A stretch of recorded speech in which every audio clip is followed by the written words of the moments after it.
faith. നമുക്കറിയാം പല ആളുകളും ബിസിനസ് ചെയ്യുന്ന സമയത്ത് തന്നെ GST രജിസ്ട്രേഷൻ എടുത്തു വെക്കാറുണ്ട്. അവർക്കറിയാലോ ഇത് GST രജിസ്ട്രേഷൻ അവർക്ക് ആവശ്യമുണ്ടോ ഇല്ലയോ എന്നുള്ളത്. അവർ നേരെ ഒരു ടാക്സ് പ്രാക്ടീഷണർ അടുത്ത് പോകും, എനിക്കൊരു GST രജിസ്ട്രേഷൻ വേണമെന്ന് പറയും. അവർക്ക് GST രജിസ്ട്രേഷൻ എടുത്തു കൊടുക്കും.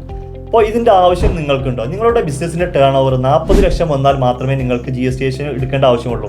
അതൊരു സർവീസ് സെക്ടർ ആണെങ്കിൽ നിങ്ങളുടെ ടേൺ ഓവർ 20 ലക്ഷത്തിന് മുകളിൽ പോയി കഴിഞ്ഞാൽ മാത്രം നിങ്ങൾ GST രജിസ്ട്രേഷൻ എടുത്താൽ മതി. അതുപോലെ തന്നെ നിങ്ങളൊരു കേരളത്തിന് പുറത്തേക്ക് മറ്റൊരു സ്റ്റേറ്റിലേക്ക് നിങ്ങൾ സാധനം വിൽപ്പന ഉദ്ദേശിക്കുന്നുണ്ടെങ്കിൽ ആ ഒരു സമയത്തും നിങ്ങൾക്ക് GST രജിസ്ട്രേഷൻ നിർബന്ധമാണ്. ഇത്തരം കാര്യങ്ങൾ നിർബന്ധമാണോ എന്ന് ചെക്ക് ചെയ്തതിന് ശേഷം മാത്രം നിങ്ങൾ GST രജിസ്ട്രേഷൻ എടുക്കുക. ഇല്ല എങ്കിൽ എന്താണ് പറ്റുന്നത്? നിങ്ങളൊരു ഫർണിച്ചർ മാനുഫാക്ചർ ചെയ്യുന്ന ആളാണ്, നിങ്ങൾ നോർമലി 1 ലക്ഷത്തിനാണ് സാധനം വിൽക്കുന്നതെങ്കിൽ നിങ്ങൾ GST എടുക്കുന്നതോടുകൂടി നിങ്ങൾക്ക് കസ്റ്റമറിന് ബില്ല് ചെയ്യുന്ന സമയത്ത് പ്ലസ് GST ബില്ല് ചെയ്യണം. ഒരു ഉദാഹരണം, ഇപ്പോൾ 1 ലക്ഷത്തിന് വിറ്റ ആൾ ഇനി GST എടുത്തതിന് ശേഷം 1 ലക്ഷം പ്ലസ് GST ആഡ് ചെയ്ത് വെക്കണം 18%, 1,18,000 രൂപയ്ക്ക്. അപ്പോൾ കസ്റ്റമറുടെ പോയിന്റ് ഓഫ് വ്യൂവിൽ അവർ ചിന്തിക്കുക ഏറ്റവും റേറ്റ് കുറവ് ആരാണ് ഇത് തരുന്നത്. ഇപ്പോൾ തന്നെ GST ഇല്ലാത്ത ആളെ കയ്യിൽ നിന്ന് നമുക്ക് 1 ലക്ഷത്തിന് പ്രൊഡക്റ്റ് വാങ്ങാൻ പറ്റും. GST ഉള്ള ആളെ കയ്യിൽ നിന്നാണെങ്കിൽ 1,18,000 രൂപയ്ക്കാണ് വാങ്ങണം.